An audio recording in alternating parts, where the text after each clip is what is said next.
ሰላም ጤና ይስጥልኝ ተመልካቾቻችን እንደምን አመሻችሁ ከፍሪ ፕሬስ የዛሬውን ውሎ አስመልክቶ የተለያዩ መረጃዎችን አጠናክረናል በዘመቻ አንድነት የተካሄዱ ተጋድሎዎችን አካተናል የአማራ ፋኖ በጎጃምና የአማራ ፋኖ በጎንደር ወታደራዊ አመራሮች ዘመቻውን አስመልክተው ለመገናኛ ብዙሃን መግለጫ ሰጥተዋል የአማራ ፋኖ በሸዋ የህዝብ ግንኙነት ኃላፊ ዘመቻውን አስመልክቶ ለመገናኛ ብዙሃን መረጃዎችን ሰጥቷል የአማራ ፋኖ በጎጃም የዘመቻ መምሪያ ኃላፊውና የአማራ ፋኖ በጎጃም የአንደኛ ክፍለ ጦር የዛሬውን ዘመቻ አስመልክተው መረጃዎችን ልከውልናል የአማራ ፋኖ በወሎ በዘመቻ አንድነት በርካታ ድሎችን ተቀዳጅቷል ይሄንንና ሌሎችም ዜናዎች አካተናል አብራችሁን ቆዩ መልካም ሞላኔ መጋቢት 10 2017 ዓ.ም መረጃዎች ቀጥለዋል ዘመቻ አንድነት በወሎ ቤት አማራ ግንባር የተገኙ ድሎችና አካፍላችሁ የአማራ ፋኖ በወሎ ቤት አማራ በዘመቻ አንድነት የህልውና ተጋድሎውን አጠናክሮ ቀጥሏል በዚህም ወርጌሳ መሃል አምባና ሊብሶ ከተሞችን ነፃ አውጥቷል የአማራ ፋኖ በወሎ ቤት አማራ ልጅ ኢያሱኮር ምስራቅ አማራ ኮር 1 እና 2 በርካታ አሃዶች እንዲሁም ልዩ ዘመቻ ሰሜን ወሎ ዞን ከወልዲያ ደሴ ዋናው መስመር የሚገኙ ወርጌሳ መሃል አምባና ሊብሶ ከተሞችን በመቆጣጠር በዛሬው ዕለት ማለትም መጋቢት 10 2017 ዓ.ም ንጋት ጀምሮ ከባድ ተጋድሎ ሲያደርጉሏል በዚህ የዘመቻ አንድነት የህልውና ተጋድሎ በርካታ ያገዛዙ ኃይል ሙትና ቁስለኛ የሆነ ሲሆን ከዚህ በተጨማሪም የብልጽግና የፖለቲካና የጸጥታ አመራር እንዲሁም የደህንነት መዋቅር ሙሉ ለሙሉ ፈርሶ አካባቢውን ለቆ ከፊሉ ወደ ወልዲያ ከፊሉ ወደ ደሴ ከተማ ሸሽቷል በአሁኑ ሰዓትም አገዛዙ ከወልዲያና ራያ ቆቦ ተጨማሪ ኃይል ወደ ስፍራው እያጓጓዘ ይገኛል በቀጣይም ዘመቻ አንድነት የአማራ ፋኖ በወሎ ቤት አማራ በሁሉም ኮሮች ተጠናክሮ ይቀጥላል በተጨማሪም ያልተጠናቀቁ በውጊያ ላይ ያሉ ያወደ ውጊያዎችና ሁኔታዎችን የድል ዝርዝር መረጃ በነገው ዕለት የምንገልጥ ይሆናል ብሏል የአማራ ፋኖ በወሎ ቤት አማራ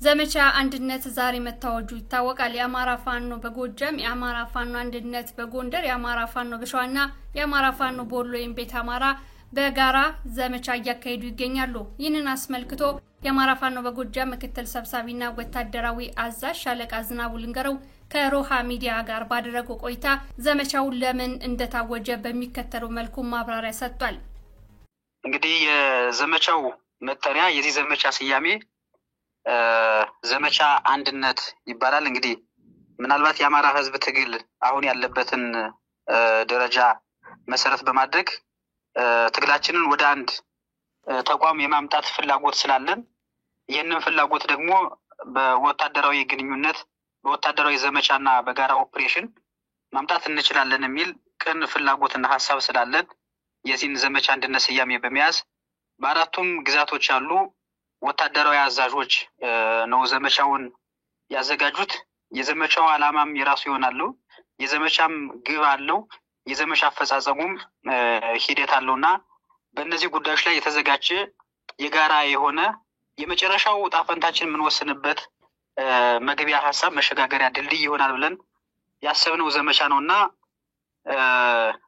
በዚህ ዘመቻ የዚህንን ዘመቻ ዓላማ አድርገን ዘመቻውን ያቀርንበት አንደኛው አንድነትን ለማምጣት ነው እንግዲህ በተለያየ ቀጠና በተበታተነ አደረጃጀት አሁን ለ20 ወራት ያክል በጠላቶቻችን ላይ ተመሳሳይ የሆነ አረዳድ ነው ያለን ተመሳሳይ የሆነ እንቅስቃሴ ተመሳሳይ የሆነ ውጊያ ነው ያደረግን ያለነው ነገር ግን የአማራን ህዝብ በወርዱና በቁመቱ ልክ የሚመጥ ነው ድርጅትና ተቋም አለመመስረታችን አንዱ ትልቁ ድክመታችን ነው ብለን ስለምናስብ ይሄንን ተቋም ምን መሰረትበት የመጀመሪያ መሸጋገሪያ ድልድይ ይሆናል ብለን በማሰብ በአራቱም ቀጠና ያለን ወታደራዊ አዛዦች አንድነትን ምናመጣበት የመጀመሪያ ድልድይ መስራት አለብን ከሚል ዓላማ የተዘጋጀ ነው ሁለተኛው ሰራዊታችን በፖለቲካ አጀንዳ እንዳይጠመድ አሁን ያለበት የሰራዊታችን ነባራዊ ሁኔታ መሰረት በማድረግ አንዳንዶቹ በሰፈርና በወንዝ በቀጠናና በቀበሌ እንዲያስብ የራሳቸውን የሆነ የፖለቲካ አጀንዳ እየሰጡት ሰራዊቱ ትልቁን ዓላማውን ትልቁን ተጋድሎውን እየዘነጋ ያለበትን ነባራዊ ሁኔታ በማየትና በመታዘብ የነዚህን ሰዎችም መሰረታዊ ፍላጎት ለማክሸፍ ዓላማቸውንም ለማምከን ሰራዊታችንም የውጊያ ሞራሉና የትግል ዓላማውን እንዳይስት ወደዚህ ውጊያ ወደ አንድነት መንፈስም እንዲሸጋገር ለማድረግ ነው። ሶስተኛው የጠላትን ፕሮፓጋንዳ ለማክሸፍ ጠላት ፋኖ አጥፍቻለሁ፣ ፋኖ አዳክሜዋለሁ፣ ፋኖ ከዚህም በኋላ ስጋት አይደለም የሚል በራሱ ሚዲያና ባሰማራቸው ጥልብ ሰራዊቶቹ ፕሮፓጋንዳ እየሰራ ይገኛል። ይሄ ጠላቱን ማሽመድመድና መምታት እንደሚችል ለማሳየትም የታሰበ ነው። አራተኛው የዲፕሎማሲ ስራዎችን ለማስተካከል ነው። እንግዲህ በዓለም ሀገራት ያሉ ዲፕሎማሲዎች በተለይ የፋኖ አሰላለፍ የተከፋፈለ ነው፣ አንድነት የለውም የሚል አይነት እይታ ስላላቸው ፋኖ መዋቅር ባለመስራቱ ካልሆነ በስተቀር በሀሳብም በዓላማም በተጋድሎም አንድ ላይ የሆነ ኃይል በአንድ ዓላማ ውስጥ በአንድ ህዝብ ውስጥ በአንድ ተጋድሎ የታቀፈ ኃይል መሆኑን ለማሳየት በማሰብ ነው። አምስተኛው የዲፕሎማሲ አቅማችንን የማድረግ አቅማችንን ለመለካት ያዘጋጀነው ነው። ያ ማለት እንግዲህ በጠላት ላይ ምን ያክል ጉዳት ማድረስ እንችላለን፣ ምን ያክል ኪሳራ ማድረስ እንችላለን፣ አቅማችንስ ምን ያክል ነው፣ ማድረግስ እንችላለን ወይ፣ ከዚህ የበለጠ ደግሞ ድርጅት ብንፈጥር በአንድ ማዕከላዊ ተቋም ውስጥ ብንመራ ምን ልናደርግ እንችላለን፣ ምን ልንሰራ እንችላለን የሚል የአቅም መለካት ወይም የአቅማችንን የማወቅ አንዱ ዓላማም ነው። ስድስተኛው የህዝባችን መከራ ለማቃለል ነው። እንግዲህ ጠላት ያለ የሌለ አቅሙን ተጠቅሞ አማራ ክልል ላይ ዘመቻ ካደረገ ነው ከ20 ወራት በላይ አስቆጥሯል።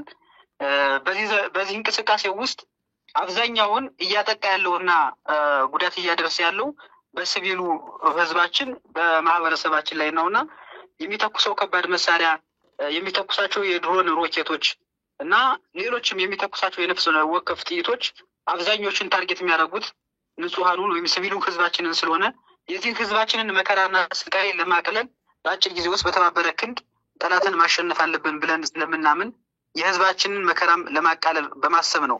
ሰባተኛው በጠቅላላ በጠላት ላይ ከፍተኛ የሆነ ኪሳራ ለማምጣት ነው። እንግዲህ በተናጠለ የምናደርጋቸው ውጊያዎችና በጋራ የምናደርጋቸው ውጊያዎች እጅግ በጣም ልዩነት አላቸው። ተጽዕኖ የማሳደርና ድል የማምጣት እንትና ሚናቸውም የተለያየ ነው እና በዚህ ልክ በጠላታችን ላይ እንደዚህ ቀደሙ መግደል፣ መማረክ፣ ማቁሰል ብቻም ሳይሆን ጠላትን በስነልቦናም በማቴሪያልም በሰው ኃይልም ሽባ ለማድረግና የማድረግ አቅማችንን በዚያ ልክ ለክቶ እንዲያቀንም ለማሳየት ከፍተኛ የሆነ ድልና አሸናፊነትንም ለመጎናጸፍ ታስቦ የተደረገ ነው።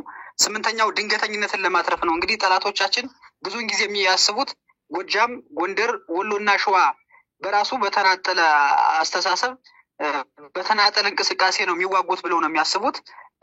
እንደዚህ አይነት ኦፕሬሽን እንደዚህ አይነት የጋራ የሆነ ተጋድሎና ውጊያ ያደርጋሉ ብለው አያስቡም እና ይሄ በድንገተኝነትን ለማትረፍና በዚህ ድንገተኝነት ደግሞ ጠላት ላይ ከፍተኛ ኪሳራ ለማድረስ ታስቦ የተዘጋጀ ነው። ዘጠነኛው አቅማችንን ለማጠናከር ነው። እንግዲህ በየአካባቢው ያለን ወታደራዊም ፖለቲካዊም አመራሮች አለን። ምናልባት ደግሞ ዛሬ ላይ በአራቱም ቀጠና ያለን አደረጃጀቶች ሰብሳቢም ወታደራዊ ማዛዥ ነን። ነገ ደግሞ አንዱ መሪ፣ አንዱ ተመሪ፣ አንዱ ከላይ አንዱ ከታች ሆነን ልንመራራ ስለምንችል የጋራ የሆነ አቅማችንን ማጠናከር የጋራ የሆነ የሐሳብና የልምድ ልውውጥ ለማድረግም ታስቦ የተዘጋጀ ነው። አስረኛው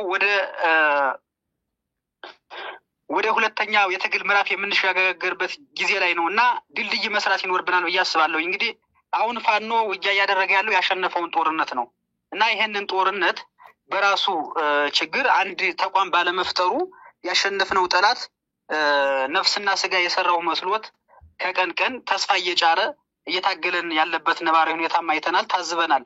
ይሄንን ነባራዊ ሁኔታ በመቀየር ለአንዴና ለመጨረሻ ጊዜ ወደ መንግስትነት የምንሸጋገርበትን ህዝባችንም ከዚህ መከራና ስቃይ የምናላቅቅበትን የሁለተኛውን ምዕራፍ የትግል ድልድይ በወታደራዊ ግንኙነትና በዘመቻዎች ማጠናከር አለብን ብለን ስለምናምን ይሄንን ዘመቻ እንድናደርገው ማድረግ ይችላል ማለት ነው። በዘመቻ የአማራ ፋኖ አንድነት በጎንደር ወታደራዊ አዛዥ አርበኛ ሳሙኤል ባለድል የዘመቻውን አስፈላጊነት አስመልክቶ ከሮሃ ጋር ባደረገው ቆይታ የሚከተለውን ብሏል። በመጀመሪያ ደረጃ ይሄ የአንድነት ኦፕሬሽን ፋይዳው ምንድን ነው የሚለው ጠላት ሳይተጋገዝ ከአንዱ ቦታ ወደ አንዱ ቦታ ኃይል ሳያሸጋሽግ ኦፕሬሽኖችን ለመስራት እንዲሁም የበላይነትን ለማትረፍ አመቺ ስለሆነ በኦፕሬሽኑ ወታደራዊ ብልጫ ለመውሰድ የበለጠ ጠቃሚ ስለሆነም ያን ፋይዳ እንጠቀምበታለን። ከተናጠል ያለው ልዩነቱ በጋራ ስንዋጋ የምናተርፈው ትርፍ የጠላትን አቅም መከፋፈል ነው።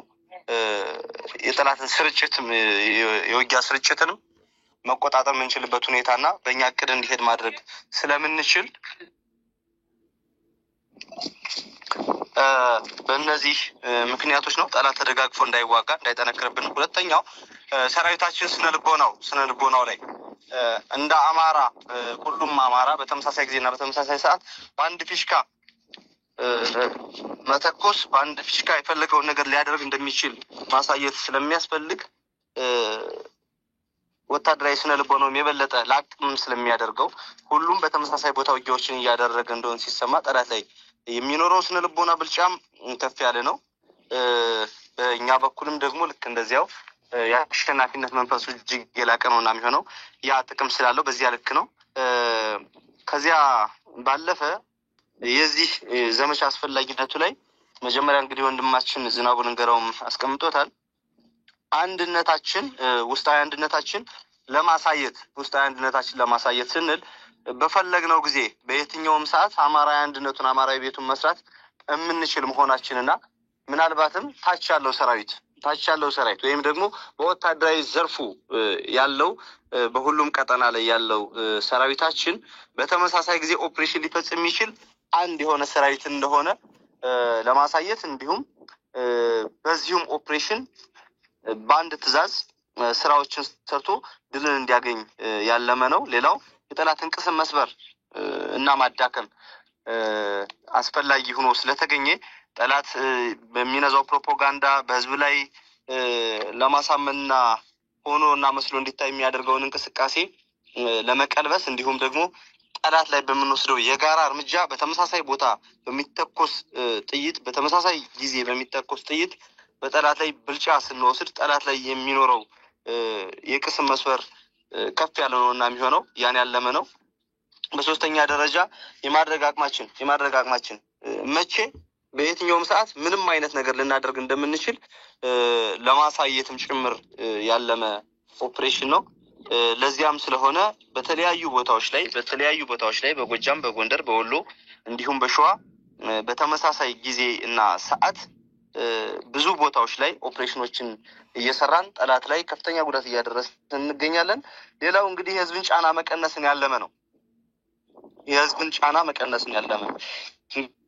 እንግዲህ በሞርተር በተለያየ ቦታዎች እንቅስቃሴ ባደረገ ቁጥር ግራም ነፈሰ ቀኝ ያገኘውን አማራ እየገደለ ነውና የሚሄደው ጠላትን ደግሞ እንቅስቃሴውን ገድቦ ባለበት ማንኮታኮትና ሳይደጋገፍ ወታደራዊ ኪሳራ እንዲደርስበት ማድረግ አስፈላጊ ስለሆነ በእንቅስቃሴዎቹ ህዝባችን ላይ የሚያደርሰውን ጫና ለመቀነስ የግድ ጠላትን ቅስሙን መስበር፣ ኃይሉን ማዳከም፣ መሳሪያውን መንጠቅ እንዲሁም መደምሰስ ስለሚያስፈልግ የህዝባችን ጫና ለመቀነስም ይህን ዘመቻ እያደረግን እንገኛለን። ሌላው በጠላት የሰው ኃይል እና ቁሳዊ ኪሳራዎችን ለማድረስ ነው። እንግዲህ በዚህ ኦፕሬሽን በኋላ ምናልባት የምንመጣበት ይሆናል። በርካታ የሰው ኃይል በርካታ መሳሪያዎች ገቢ ይሆናሉ የሆኑም ያሉ ስላሉ እነኚህ ደግሞ ከጠላት እጅ ሲነጠቁ የሰው ኃይልም ቁሳዊ ኪሳራዎችም እየደረሱበት እንዳለ ነው እና የሚያሳየው ይህንም የሰው ኃይልና ቁሳዊ ኪሳራዎችን ለማድረስ ያለመ ውጊያዎችን የጋራ ኦፕሬሽን እያደረግን እንገኛለን። ተተኳሽ መሳሪያዎችን ግብአት ለማግኘት እናም በተተኳሽም እንዲሁም ደግሞ በየደረጃው ባሉ መሳሪያዎችም ራስን ለማጠናከር ከጠላት በመንጠቅ ራስን ለማጠናከር ግብአት ለማግኘት ያለመ ኦፕሬሽን ነው። ያንም እያሳካ እንዳለ ይሰማኛል። በዋነኝነት አንድነታችን ለመቁረጥ የሚሞክሩ ሰዎችን በተመሳሳይ ጊዜ በተለያዩ ቦታዎች ላይ የተለያዩ አደረጃጀቶች ግን በሐሳብ እንዲሆኑ አንድ አማራዊ ቤት ባንሰራም ግን በሐሳብ በማድረግ አቅማችን አንድ እንደሆነ የሚያሳይና በመሃል የሚገቡ ሰንጣቂዎችን እጅግ ዓላማ ያለው ኦፕሬሽኖችን እያደረግን ቆይተናል። ጥቅሞችንም እና አጠቃላይ ውጊያው ላይ ያለውን ፋይዳ የጋራ አንድነቱ ያለው ፋይዳ ይሄን ያለመ ነው ማለት። ዘመቻ አንድነትን አስመልክቶ የአማራ ፋኖ በሸዋ የህዝብ ግንኙነት ኃላፊ ዶክተር አብደላ እንድሪስ ከኢትዮ ኒውስ ጋር ባደረገው ቆይታ አራቱም አደረጃጀቶች በጋራ ተስማምተው ዘመቻውን ማወጃቸውን ገልጿል። እንደዚሁም በወለጋ የሚንቀሳቀሰው የፋኖ አደረጃጀት ሊቀላቀላቸው እንደሚችል መረጃ ሰጥቷል። ዶክተር አብደላ እንድሪስ ለኢትዮ ኒውስ ዘመቻውን አስመልክቶ የሚከተለውን ብሏል። መልካም ያው ዘመቻ አንድነት ከዚህ በፊት በተለይ በአራታችን አደረጃጀት ላይ የተለያዩ በትብብር የሰራናቸው ስራዎች አሉ። ስለዚህ አንድነቱን ከማጠንከርም አንፃር ብቻ ሳይሆን በህዝባችን ላይ የተጫነ ትልቅ ምንድነው የግፍ ጫና አለ።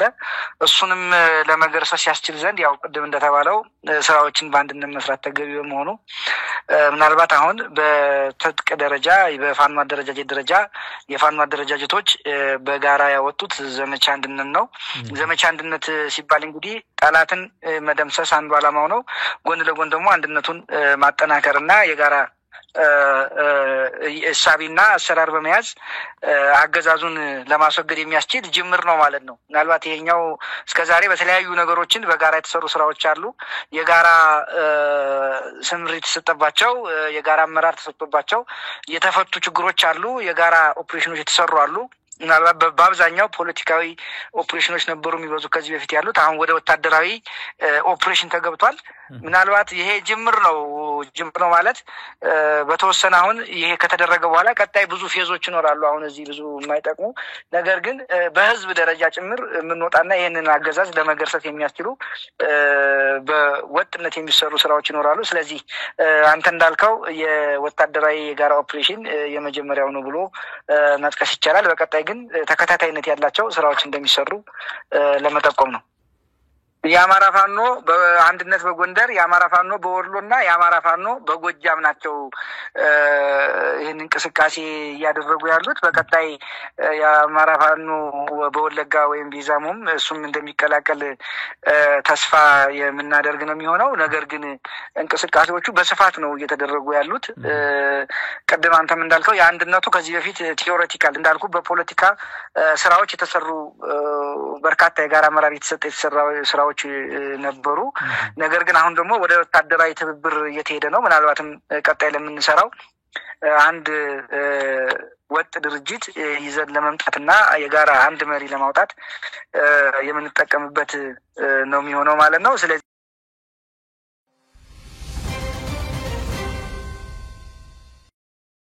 መረጃዎቻችን ቀጥለዋል። ዘመቻ አንድነት በአራቱም የአማራ ጠቅላይ ግዛቶች እየተካሄዱ ይገኛሉ።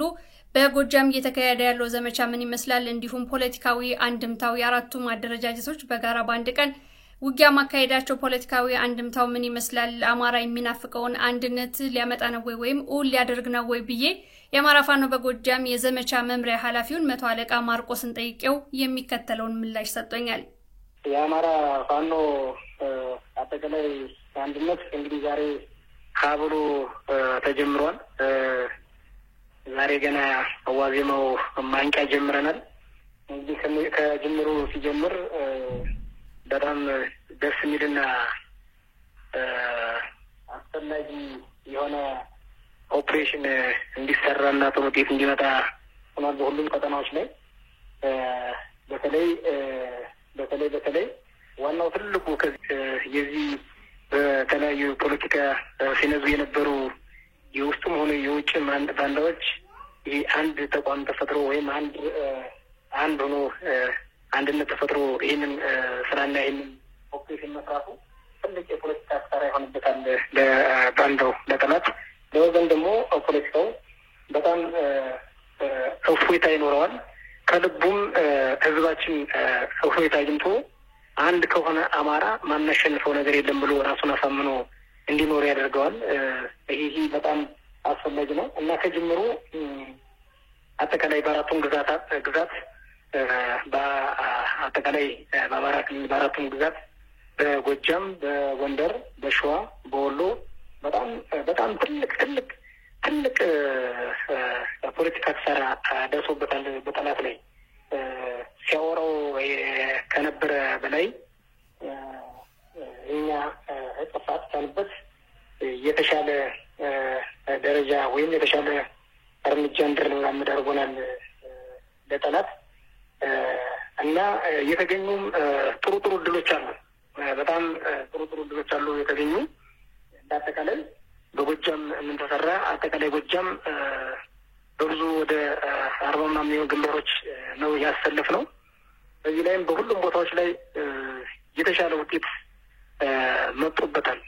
ጠላትን መደምሰስ ምርኮኛ እስከ ኮሎኔል ድረስ የተመታበት እና ተመቶም ወደ አዲስ አበባ የሰረቀጠበት ሁኔታ ነበረ። አጠቃላይ ወደ ምስራቁ አካባቢ። ከዛ ውጭ ወደ ጎንደርም ስንሻገር በጣም ደስ የሚል ውጤት አይተናል። እንግዲህ ሰማችሁት ነው የሚሆነው እና ይህ የአማራ አንድነት ዘመቻ ገና ከመጀመሪያው እንደዚህ ሆነው ነገ እንግዲህ ሲጀመር ሲቀጥል ወደ ዋናው ስንገባ ደግሞ ምን ይመጣል፣ ምን እናደርጋለን፣ ምን ስራ እንሰራለን፣ ምን ታሪክ እንሰራለን፣ በጠላት ላይ ምን አይነት ክሳራ እናደርሳለን፣ ነገ ምናየው ነው። ይቀጥላል እንግዲህ ምንም የሚቋጭ አይደለም፣ መቋጫ የለውም። እስከ መጨረሻው ድረስ የምንሄድበት ነው። በዚህ ኦፕሬሽን እና በዚህ አንድነት የበለጠ ከቆየናቸው ጊዜያት በላይ በዚህ የምናሳልፈው እና አንዱ የምንዋጋበት እንደሚበልጥና ተዋግተንም ደግሞ እየተሻለ 1 አመት 2 አመት ያህል የቆየነውን ትግል ወር በ2 ወር የምንቋጭበትን ኦፕሬሽን ነው እያመቻቸን እየሰራን ያለ ነው።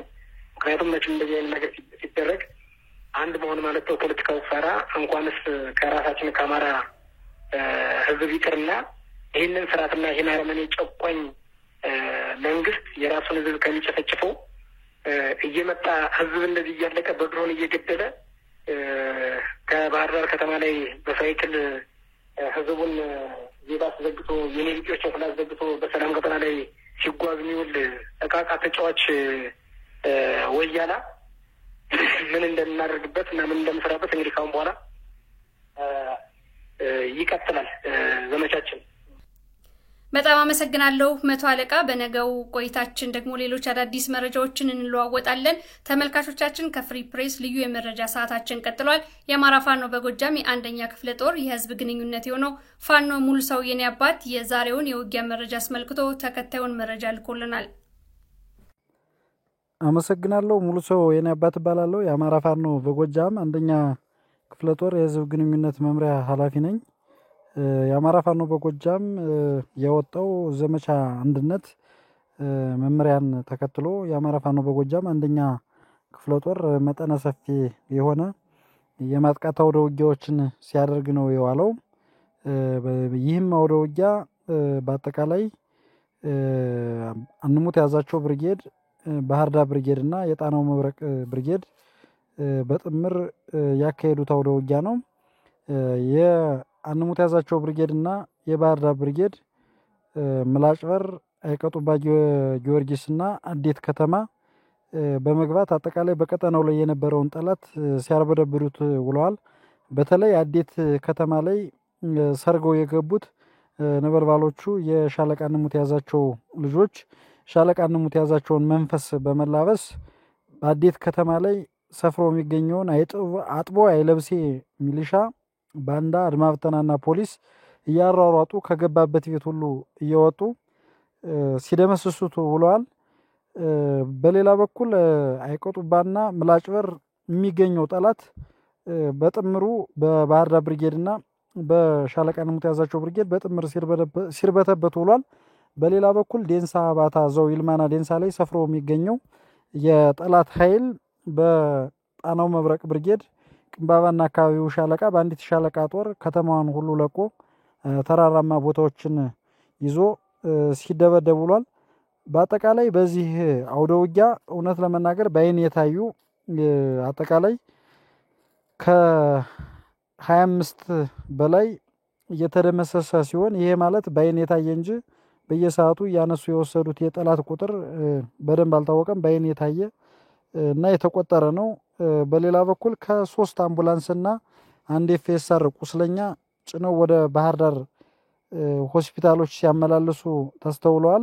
አዴት ከተማ ላይ የሚገኘው አጠቃላይ ሆስፒታልና የጤና ጣቢያ በእነዚህ የጠላት ኃይል ቁስለኞች ተሞልቷል። በተጨማሪም በዚህ አውደ ውጊያ ከ15 በላይ ክላሽንኮፍ መሳሪያ ሲማረክ 3000 በላይ ጥይት መማረክ ተችሏል። ጠቅለል ሲል የዛሬው አውደ ውጊያችን ከዚህ በፊት ከምናደርገው ለየት ያለ ምክንያቱም ለየት ያለ ምንለው አብይ አህመድ ተመስገን ጥሩነህ እና እነ ዳንኤል ክብረት በተከታታይ ባህር ዳርን ሰላም አድርገናል። ቀጠናው በሙሉ የሚንቀሳቀሰውን የከት መፈልፈያ ማሽኖቻቸው ሳይቀር ፕሮፓጋንዳ ሲነዙ ይስተዋላል። ከሰሞኑም እንግዲህ ይህ ለዚህ ዘር ጭፍጫፊ ስርዓት መሪ የሆነው አብይ አህመድ ባህር ዳር ከተማ በመምጣት ህዝብን ሲያታልልና ሲዋሽ ተስተውሏል። ምክንያቱም ባህር ዳር መጥቶ መውጫና መግቢያዎችን በ30 እና 40 ኪሎ ሜትር ሳይቀር በብረት ለበስ መሳሪያዎች ያስጠበቀ ከተማ ውስጥ እንቅስቃሴ ገድቦ ከላይ በድሮን በጀት እየታጀበ ፎቶግራፍ ተነስቶ ሄዶ ባህር ዳር ነጻናት ባለበት ማግስት ስለሆነ በቅርብ ርቀት ላይ ይህን አይነት መብረቃዊ ጥቃት በማድረስ የውርደት ያከናነብናቸው ይህ አጠቃላይ ዘመቻዎቻችን ደግሞ የሚቀጥሉና ቀጣይም ከዚህ ከፍ ያለ ውጤት የምናሳይ መሆኑን በዚሁ አጋጣሚ ለመግለጽ ፈልጋለሁ። አመሰግናለሁ። ሙሉ ሰው የኔ አባት ነኝ። የአማራ ፋኖ በጎጃም 1ኛ ክፍለ ጦር ህዝብ ግንኙነት መምሪያ ኃላፊ። የአማራ ፋኖ በሸዋ ከሰም ክፍለ ጦር ኃይለ ማርያም ማሞ ብርጌድ ለኢትዮጵያ መብራት ኃይል ደብረ ብርሃን ዲስትሪክት እና ለሀገረ ማርያም ከሰም ወረዳ አስተዳደር ማስጠንቀቂያ ሰጠ። ብርጌዱ ከሚያስተዳድራቸው ቀጠናዎች መካከል የኮሮማሽ ከተማ የመብራት አገልግሎት ከተቋረጠ 1 ዓመት ከ6 ወራት ጊዜ አልፏል። ይህን ታሳቢ በማድረግ የብርጌዱ ጠቅላላ ስራ አስፈጻሚ መጋቢት 10 2017 ዓ.ም ባደረገው አስቸኳይ ስብሰባ የኮሮማሽ ከተማ የመብራት አገልግሎት ለመፍታት ከደብረ ብርሃን ዲስትሪክት ኃላፊዎች ከሀገረ ማርያም ከሰም ወረዳ አስተዳደር ምክር ቤት ጋር በርካታ ውይይት ቢደረግም ችግሩ መፈታት ባለመቻሉ የኮሮማሽ ከተማ ህዝብ በጨለማ እንዲኖር የተፈረደበት በመሆኑ የኢትዮጵያ መብራት ኃይልና የሀገረ ማርያም ከሰም ወረዳ አስተዳደር በጋራ በመሆን የኮሮማሽ ከተማ የመብራት ችግር እስከ መጋቢት 13 2017 ዓ.ም አፋጣኝ መፍትሄ የማይሰጠው ከሆነ የማያዳግም እርምጃ ለመውሰድ የምንገደድ መሆኑን እናሳውቃለን ይላል የአማራ ፋኖ በሸዋ የህዝብ ግንኙነት ክፍል በላከው መልእክት።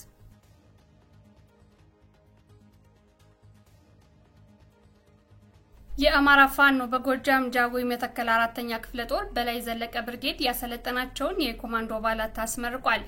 በአማራ ህዝብ ማዕበል የተጀመረው ትግል ከጊዜ ወደ ጊዜ እየዘመነ በወታደራዊ ሳይንስ የተካኑ ተወርዋሪ ተዋጊዎችን በማሰልጠን የትግሉን ምዕራፍ ከፍ በማድረግ ወደ መጨረሻው ድል እየገሰገሰ ይገኛል ብሏል የክፍለ ጦሩ የህዝብ ግንኙነት ኃላፊ ፋኖ ያዕቆብ ጌታሁን።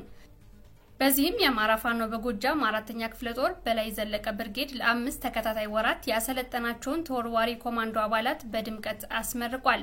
በምረቃ ስነ ስርዓቱ ላይ የተገኙት የክፍለ ጦሮች አመራሮችና የብርጌድ አመራሮች የእንኳን ደስ አላችሁ መልእክትና አጠቃላይ ስለ ብርጌዱ ቁመና ንግግር አድርገዋል። የዕለቱ መረጃዎች እነዚህን ይመስላሉ። ስለተከታተላችሁ እናመሰግናለን። ጤና ይስጥልኝ።